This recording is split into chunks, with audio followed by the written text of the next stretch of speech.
Hola muchachos, ¿cómo están? Soy el profesor Peter Cuyán. Siguiendo con nuestro módulo, hoy vamos a ver un tema importantísimo para el curso de economía, que es la evolución justo de la historia del pensamiento económico, o llamado también evolución, en algunos libros aparece así, de las doctrinas económicas, o simplemente podemos decir la historia de la economía, ¿no? Bueno, ¿cómo representamos esta temática para nuestro curso? Bueno, es evidente que las políticas económicas que hoy desarrollan los gobiernos, que los países implementan para lograr ciertas metas, ciertos objetivos, se basan evidentemente en teorías. Y las teorías deben tener un contexto ideológico. A eso justamente apuntamos el día de hoy.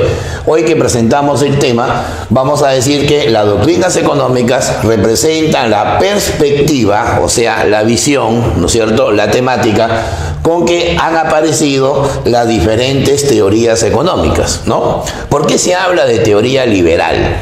¿Por qué se habla de teoría proteccionista? ¿Por qué se habla de teoría intervencionista? ¿Por qué se habla de teoría socialista? Porque es evidente que las diferentes teorías han debido tener un sustento ideológico, un sustento netamente no doctrinario, a lo largo de la historia en función a un contexto definido. El contexto definido es la realidad objetiva, por el cual evidentemente se desarrollan proposiciones verdaderas. Recordemos que Karl Popper, ¿no?, el gran filósofo, señalaba que una ciencia es un conjunto de proposiciones verdaderas, ¿no? Es un conjunto de afirmaciones válidas, pero que evidentemente tienen validez en un momento histórico, es decir, en un momento determinado, lo cual implica que las ciencias evidentemente tienden a una transformación, a una evolución.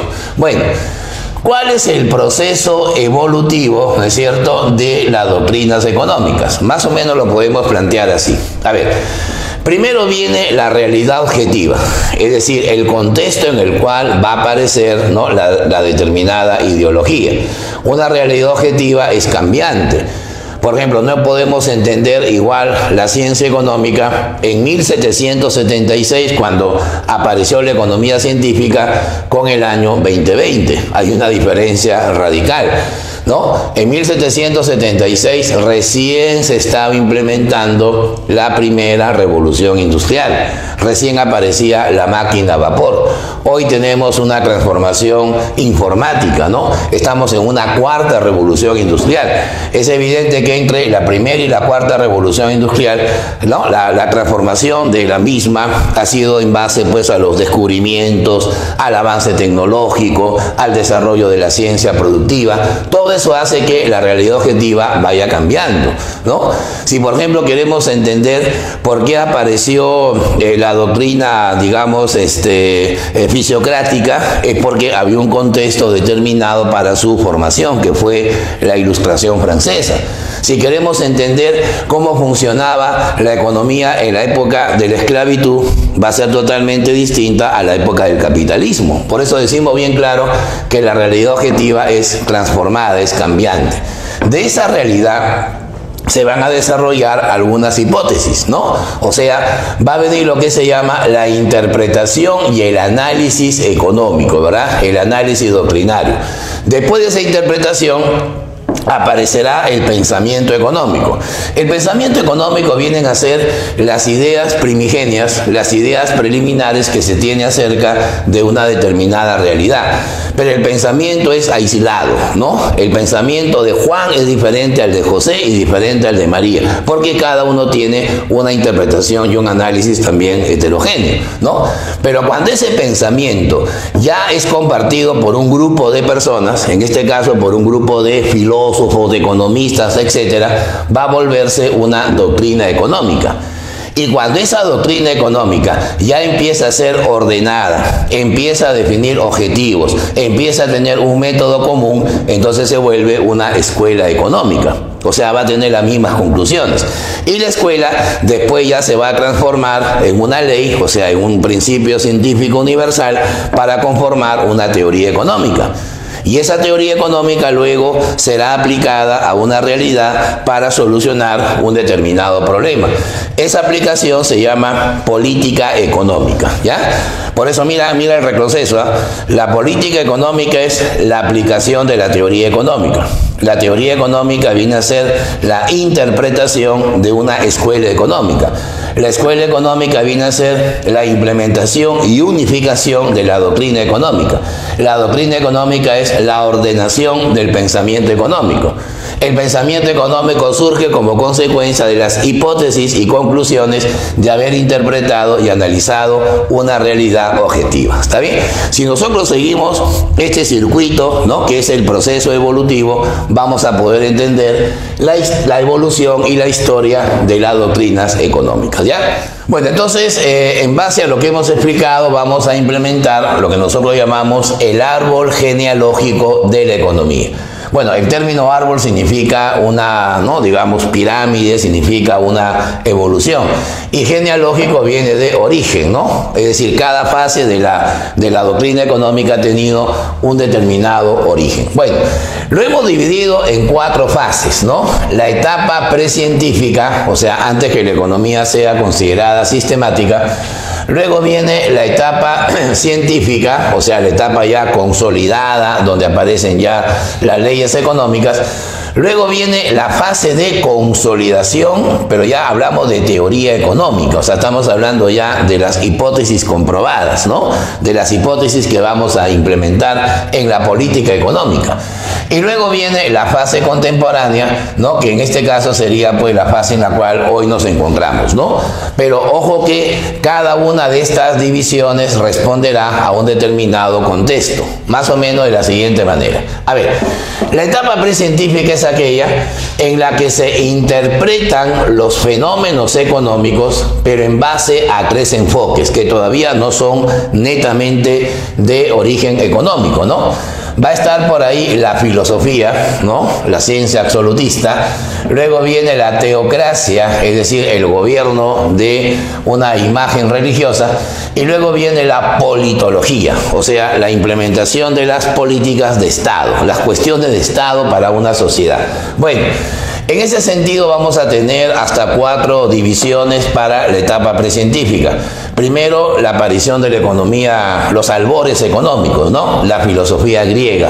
Ahí vamos a estudiar posteriormente a Platón, ¿no? Vamos a estudiar a Aristóteles, vamos a estudiar a Jenofonte, lo que nosotros consolidamos como la economía doméstica, ¿no? Es más, la palabra economía se origina en Grecia. Oikonomikos, ¿no?, es la traducción de la palabra economía. Oikos, la casa; nomos, la norma, la administración, o sea, la administración doméstica, ¿no? Esa sería la interpretación. Luego aparece el derecho romano, que viene a ser el análisis de la propiedad, ¿no? O sea, los principios jurídicos que rigen la propiedad, que rigen la organización del Estado y cómo esta organización afecta la división del trabajo, afecta la distribución de la riqueza. De una u otra manera, el derecho romano también hizo contribuciones al pensamiento económico.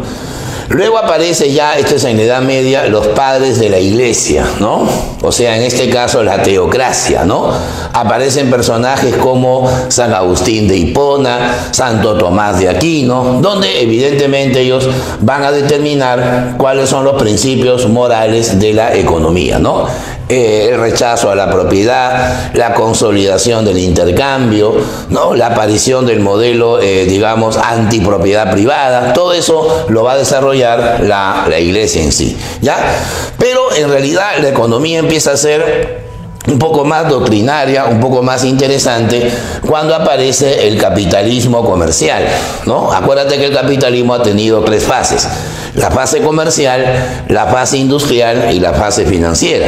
Entonces, en el capitalismo comercial va a aparecer esta política económica, esta política pública desarrollada por los países europeos, por las grandes monarquías absolutistas, que se llamó el mercantilismo, ¿no?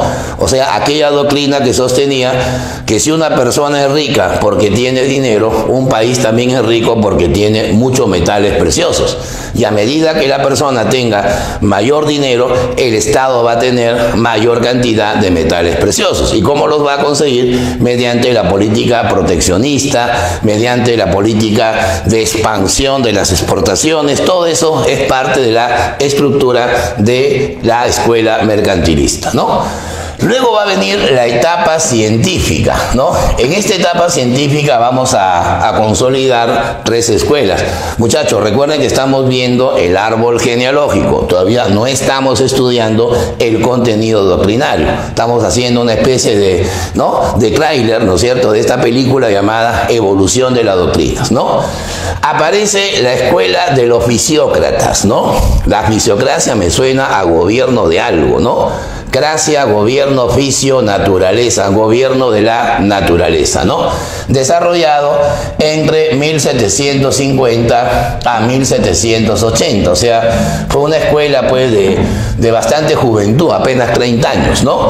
Y donde evidentemente el contexto va a ser la aparición de las ideas naturalistas o liberales.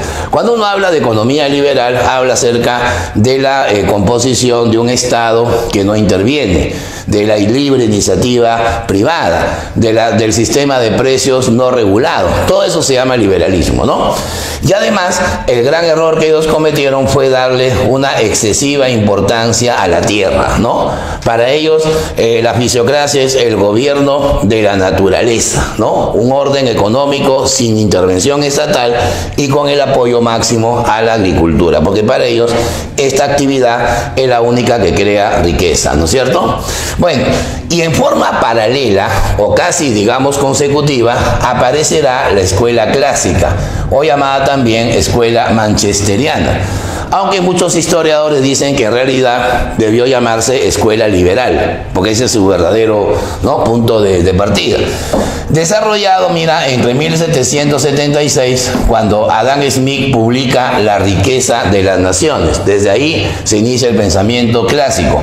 Hasta 1848, cuando un par de personajes alemanes, ¿no?, de gran barba, Federico Engels y Carlos Marx, escriben el Manifiesto Comunista, y con el cual se empieza pues a criticar al capitalismo industrial de los clásicos, ¿no? Bueno, siempre hay un antes y un después, ¿no?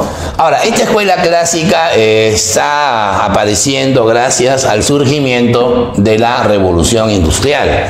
Recordemos que la Revolución Industrial tuvo como epicentro a Inglaterra, y Manchester era la ciudad industrialmente más importante. La escuela clásica consolida el liberalismo, la propiedad y el libre mercado. Adam Smith, David Ricardo, ¿no?, John Stuart Mill, ¿no es cierto?, Juan Bautista Say, Tomás Malthus, es el grupo de filósofos que consolidaron la economía científica. Bueno, y acá aparecerá la escuela más crítica de la historia, ¿no?, y también la más polémica. La escuela de los socialistas científicos. Observa, mira, ¿no?, en paralelo, 1848 hasta el año en que muere Lenin, ¿no?, Vladimir Ilich Ulyanov, porque Lenin fue el que inicialmente aplicó la doctrina socialista a un país, ¿no? Bueno, empieza con la crítica al capitalismo. Para ellos el capitalismo es un sistema caótico, desordenado, anárquico, ¿no?, que en algún momento va a entrar a una crisis muy severa. Y lo más importante es que va a interpretar históricamente los modos de producción, ¿no? En este caso va a explicar cómo se inicia la lucha de clases, ¿no? Eso es lo fundamental. Bueno, en la tercera fase vamos a tener la consolidación de la teoría económica, que no es otra cosa que la era de los neoclásicos, ¿no? Así se le conoce a esta fase, la escuela de los neoclásicos. ¿Por qué se llaman neoclásicos? Bueno, ahí el nombre lo dice todo. Neo significa nuevo, clásico viene de tradición, de liberalismo, ¿no? O sea, van a consolidar el liberalismo. Pero esta escuela va a desarrollarse mediante la aparición de 3 escuelas a la vez, ¿no? 3 escuelas que lo van a sustentar. Yo más que escuela diría doctrina, ¿no? Porque hubieron diferentes posiciones. Va a estar el marginalismo, va a estar la econometría y la microeconomía. El marginalismo está asociado a la escuela austriaca, a la escuela de Viena. Ahí se habla de la famosa utilidad marginal. La econometría, que es la escuela matemática, ¿no? La escuela en la cual la economía se formaliza, que es la escuela de Lausana, y luego viene la microeconomía, que es la escuela inglesa de la mejor universidad del mundo, ¿no? La Universidad de Cambridge. Ahí aparece el gran maestro Alfred Marshall. Por eso Alfred Marshall se le conoce como el padre de la microeconomía, ¿ya? La teoría de los precios. Bueno, y en la fase contemporánea vamos a tener una especie de enfrentamiento de las dos escuelas que dominan todo el siglo XX y parte de este siglo la esfera de las doctrinas. Hablamos de los keynesianos y los monetaristas. John Maynard Keynes es considerado el padre de la macroeconomía, o sea, con él se empieza a estudiar la economía en su conjunto. ¿Por qué aparece la escuela keynesiana? Porque hubo un fenómeno que hasta ahora se sigue comentando, a pesar que ya ha pasado casi un siglo. La Gran Depresión de 1929, ¿no? La Gran Depresión evidentemente fue la crisis de recesión aguda más importante en toda la historia. Y es ahí cuando Keynes recomienda que el Estado tiene que solucionar la crisis, ¿no? Y por eso ya se le va a dar más enfoque al aspecto de los agregados, ¿no? Por eso se le llama el padre de la macroeconomía. ¿Ya? Los monetaristas, desarrollándose a partir de la posguerra, después de la Segunda Guerra Mundial, vienen transformaciones económicas, vienen muchos milagros económicos también, y es ahí cuando en la ciudad de Chicago se inaugura la Facultad de Economía de la Universidad de esta ciudad, ¿no? De este estado. Milton Friedman, ¿ya? El padre del neoliberalismo, o llamado también padre del monetarismo. Y es uno de los premios Nobel que se han entregado desde 1969, ¿no? Milton Friedman incluso alguna vez estuvo en el Perú, estuvo 2 veces en el Perú, vino de visita académica y es una de las grandes eminencias, uno de los grandes cerebros de la teoría económica. Primero, aparece como oposición al modelo keynesiano, o sea, se opone a la intervención del Estado. Pero su aporte más importante es esta ecuación.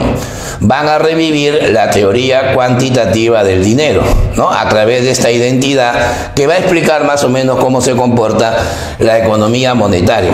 Esto es la cantidad de dinero, esto es la velocidad del dinero, esto es el nivel de precios y esto es el nivel de producción. Si tú mantienes la velocidad del dinero y la producción estables, que es lo más común, un aumento en la masa monetaria va a provocar inflación, porque va a generar que los precios empiecen a crecer, ¿verdad?